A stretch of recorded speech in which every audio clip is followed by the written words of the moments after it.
저는 기러기 아빠입니다. 그리고 잘 나가는 증권맨이었죠. 연봉만 따져도 3억 원이 넘었습니다. 하지만 항상 시간에 쫓겼습니다. 일이 잘 풀릴수록 가정에 소홀했지요. 평일에는 술자리가 많았습니다. 그리고 주말에는 골프 접대를 다녔지요. 돈을 많이 벌어주니 괜찮다고 생각했습니다. 아내는 평범한 집안의 딸이었습니다. 성실하고 예의 바르고 착한 사람이었죠. 제 건강을 생각해서 잔소리를 많이 했습니다. 저는 그런 아내를 신뢰하고 좋아했습니다. 항상 일에 치여 가족들의 시간이 적었지만 저는 우리 가족이 화목하다 생각했습니다. 우리는 아이들에게 많은 투자를 했습니다. 하지만 돈이 많다고 공부를 잘하는 건 아니더군요. 아이들은 반에서 중간 정도의 성적이었습니다.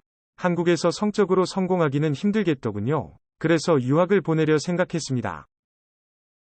외국에서 대학까지 졸업해도 좋고 한국으로 돌아와 외국인 학교에 진학하거나 재외국민 특별 전형으로 대학을 보낼 생각이었습니다. 아이들도 과도한 공부 압박에 시달리지 않고 수월하게 좋은 대학을 갈 수 있다고 생각했지요. 우리는 좋은 아이디어라 생각을 했습니다. 회사 동료들의 조언도 듣고 유학원에서 상담도 받았습니다. 우리는 아이들을 영국에 보내기로 했습니다. 결국 초등학교 졸업과 함께 유학을 가기로 했지요. 하지만 아이들이 많이 무서워했습니다. 아직 어리니까 그럴 수 있는 일이었죠. 그렇다고 제가 회사를 그만두는 건 생각도 안 했습니다. 그래서 아내가 아이들과 함께 가기로 했습니다. 그렇게 저는 기러기 아빠가 되었습니다. 아내는 영국에 가서도 저를 걱정해 주었습니다. 밥은 챙겨 먹는지, 술을 너무 많이 하는 건 아닌지 한국에 있을 때보다 더 많은 대화를 했습니다. 외국 생활이 처음인 아내도 많이 힘들어했습니다. 그래서 더더욱 전화를 자주 했던 것 같습니다. 아내에게 한인회라도 나가보라고 했습니다. 그리고 어학원에서 영어도 배워보라고 권했습니다. 기러기 아빠는 다들 권하지 않았었는데 그건 그 사람들 이야기일 뿐이라 생각했습니다. 오히려 저는 아내와 더 애틋해진 느낌이었죠. 그래서 몇 년만 잘 참아보자고 다짐했습니다. 아이 2명 유학을 보냈는데 돈이 엄청 많이 들었습니다. 그래도 충분히 제 수입으로 감당이 가능했습니다. 매일 저랑 통화하던 아내도 조금씩 적응을 하더군요. 한인의 사람들과도 만나고 친구도 생겼더군요. 아이들 데려다 주는 일만 하던 아내가 조금씩 스케줄이라는 게 생기더군요. 자연스럽게 우리는 통화하는 시간이 줄었습니다. 저는 이전보다 술자리가 더 많아졌습니다. 그러다 문득 집으로 안 가려는 제 자신을 발견했습니다. 어느 순간부터 텅 빈 집안에 들어가는 게 싫더군요. 그래서 집은 정말 잠깐 잠만 자는 공간으로 변했습니다. 약 1달 만에 외로움이라는 것이 생기더군요. 사람들이 왜 그렇게 말렸는지 알겠더군요. 식사도 최대한 간단히만 때우게 되고 밖에 나가서도 절대로 혼밥은 못하겠더군요. 퇴근하면 항상 술자리를 찾아다니게 되었습니다. 회사에는 며칠 휴가를 내고 영국으로 향했습니다. 3달 만에 만나니 그렇게 반가울 수가 없었습니다. 아내와도 많은 대화를 나눴습니다. 아내도 낯선 곳이라 많이 힘들었다고 했지요. 이제는 친구들이 생겨서 조금은 살만하다고 했습니다. 괜히 혼자 고생시킨 것 같아 미안했습니다. 그리고 그날 아내와 오랜만에 관계를 맺었습니다. 오랜만이라 그런지 아내가 많이 적극적이었습니다. 저도 모처럼 힘을 내서 아내를 만족시켰지요. 그렇게 짧은 일주일이 순식간에 지나갔습니다. 다시 연애하는 기분이라 좋았습니다. 다시 한국으로 돌아왔습니다. 외로움이 다시 시작되었지요. 아이들의 SNS를 보면서 외로움을 달랬습니다. 아내도 최근 SNS를 시작한 것 같았습니다. 아내의 SNS에도 외국인 친구들의 사진이 많았습니다. 하지만 외국 남성들이 어깨에 손을 두른 장면도 있더군요. 그런 사진들은 사실 신경이 좀 쓰였습니다. 하지만 내색하지는 못했지요. 그러던 어느 날 큰 애랑 통화를 했습니다. 그런데 요즘 엄마가 늦게 들어온다고 하더군요. 가끔 모임을 나가는 것은 알고 있었습니다. 하지만 그게 생각보다 자주였던 것 같습니다. 영국은 대략 밤 11시 정도겠더군요. 그 시간까지 아내가 들어오지 않았던 것입니다. 아내는 전화도 받지 않았습니다. 저는 당연히 화가 났지요. 영국 시간으로 다음 날에야 아내와 통화를 했습니다. 아내는 친구네 홈파티에 갔다고 하더군요. 그날 처음으로 많이 싸웠습니다. 하지만 그 뒤로도 같은 문제가 반복되었습니다.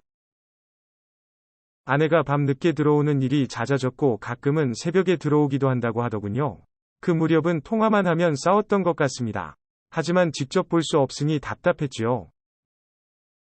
그러다 우연히 카드 내역서를 보게 되었습니다. 평소에는 거의 확인도 안 하던 것이었죠. 그런데 이상한 사용 기록들이 있었습니다. 그것은 호텔에서 카드를 사용한 내용이었죠. 등골이 서늘해지는 기분이 들었습니다. 아내가 사용한 목록을 확인하고 가게들도 찾아보았습니다. 아무리 생각해도 이해가 안 되는 곳들이 나오더군요. 주변에서 들었던 온갖 더러운 이야기들이 떠올랐습니다. 최근에 호텔에서 사용한 이력들이 유독 눈에 밟혔습니다. 아이들과 같이 간 것은 절대로 아니었고요. 대략 한 달 전부터 호텔 이용 기록이 있었습니다. 생각해보니 힘들다는 소리를 안 하기 시작했던 때였죠. 미친 듯이 아내의 행적을 뒤져보기 시작했습니다. 그러다 결국 휴가를 내고 다시 영국으로 향했습니다. 갑자기 제가 나타나니 아내는 많이 놀라더군요. 아내에게는 회사 핑계를 댔습니다. 옆에서 지켜보니 아내에게 연락이 많이 오더군요. 물어보니 어학원에서 알게 된 친구들이라고 했습니다. 약속이 있었는데 저 때문에 취소를 한 모양이었습니다. 그렇게 아무렇지 않게 가족을 만났습니다. 모처럼 가족과 함께하니 기분은 좋았습니다. 하지만 아내의 불안해하는 표정이 신경이 쓰였습니다.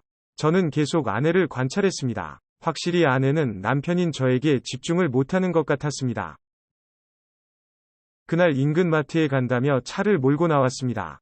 한국인 회사의 렌터카인데 블랙박스가 있었죠. 저는 마트 주차장에서 녹화 영상을 돌려보았습니다. 그리고 어렵지 않게 충격적인 영상을 찾을 수 있었죠. 아내가 어느 집에서 나와 차에 타는 장면이었죠. 상대는 체격이 좋은 흑인 남성이었습니다. 둘은 현관에서 키스를 나누었고 아내가 차에 올라타고 집으로 가더군요. 두 사람이 호텔에 가는 모습도 있었습니다. 차 안에서도 서로 물고 빠는 소리가 들리더군요. 내가 알던 아내가 아닌 것 같았습니다. 머리가 하얗게 변하더군요. 저도 모르게 눈물이 뚝뚝 흘러내렸습니다. 눈물을 흘리면서 저는 영상을 모두 녹화했습니다. 정신없이 녹화를 하다 보니 전화가 오더군요. 어디냐고 묻는 아내였습니다. 저는 길을 잃고 헤맸다고 둘러댔습니다. 저녁에 집에 들어갔을 때 아내는 잔소리를 해댔습니다. 저도 화가 나서 아내에게 언성을 높였습니다. 하지만 아이들 때문에 더 하지는 못했습니다. 그날 밤 아내가 아닌 아이들의 곁에서 잠을 잤습니다. 다음날 아내가 샤워를 할 때 전화기를 보았습니다. 비밀번호를 걸어놨지만 알아내는 건 쉬웠습니다. 큰 아이의 생일이 비밀번호였지요. 아내의 전화기 속에서는 충격적인 사진들이 나왔습니다. 그놈으로 추정되는 남자와 주고받은 메시지들이었죠. 아내는 그놈에게 자신의 알몸 사진을 보냈더군요. 대놓고 여기저기를 찍어서 보냈더군요. 그놈도 자신의 육체를 찍어서 보냈더군요. 노골적으로 방망이 사진을 찍어서 보내기도 했고요. 아내는 그 사진에 하트까지 보내며 환호를 했더군요. 아내는 그놈에게 완전히 빠져 있었습니다. 그뿐만이 아니었습니다. 전화기에는 두 사람의 은밀한 일상들이 있었습니다. 아내가 그놈의 방망이를 소중히 받드는 사진도 있었고 침대에서 눈이 뒤집힌 아내를 찍은 영상도 있었습니다. 그놈이 감히 제 아내를 조롱하듯 웃어대고 있더군요. 넋이 나간 아내는 마치 그놈의 장난감 같았습니다. 아내는 그런 놈에게 농락을 당하며 웃고 있었습니다. 어이없게도 오히려 행복해하는 표정이었죠. 그때 샤워를 하던 아내가 밖으로 나왔습니다. 제 손에 쥐어진 전화기를 보더니 소리를 지르더군요. 그리고 제 손에서 전화기를 급히 뺏어갔습니다. 저는 그대로 아내의 뺨을 후려쳐버렸습니다. 아내는 악을 쓰면서 제게 소리를 쳤습니다. 그런 아내의 모습에 화가 나서 다시 뺨을 후려쳤지요. 아내도 지지 않고 제게 주먹을 휘둘렀습니다. 우리는 서로 욕을 하면서 싸웠습니다. 하지만 그때 아이들이 울면서 들어왔습니다. 저희는 그제야 싸움을 멈추었습니다. 일단 아이들을 달래야 했습니다. 잠시 후 아내와 대화를 시도했습니다. 하지만 아내는 저를 가정폭력으로 신고했습니다. 집으로 경찰이 오고 난리가 났습니다. 그리고 아내는 모든 게 제 책임이라고 했습니다. 제가 가정에 소홀했다는 이유로 이혼을 하자더군요. 아내가 먼저 변호사를 통해 소송을 진행했고요.